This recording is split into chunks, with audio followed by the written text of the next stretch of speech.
ঢাকা ১৪ আসন ও নির্বাচনের অন্যতম হটস্পট, কিন্তু এই আসনটি এখন আলোচনার তুঙ্গে ভিন্ন এক কারণে। আর সেই কারণটি হল জামায়াতে ইসলামের সম্ভাব্য প্রার্থী ব্যারিস্টার মীর আহমেদ বিন কাশেম আরমান।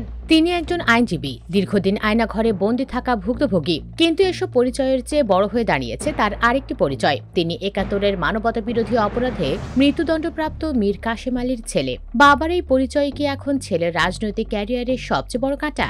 বিতর্ক যেন কিছুতেই পিছু ছাড়ছে না তার। ২০১৬ সালে যুদ্ধাপরাধের দায়ে ফাঁসি কার্যকর হয় জামায়াতের অর্থ যোগানদাতা মীর কাশেম আলীর। বাবার সেই বিতর্কিত অধ্যায় স্বাভাবিকভাবেই ছেলের ওপর ছায়া ফেলেছে।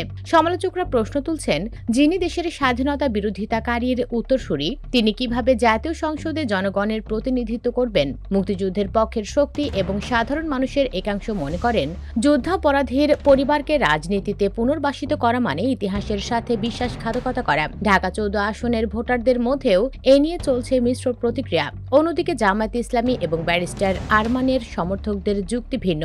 তাদের মতে, বাবার অপরাধের দায় ছেলের ওপর চাপানো অযৌক্তিক। তারা সামনে আনছেন আরমানের দীর্ঘ ৮ বছরের গুম থাকার ইতিহাসকে। ২০১৬ সালে গুম হওয়ার পর দীর্ঘ সময় তিনি আয়নাঘরে বন্দী ছিলেন।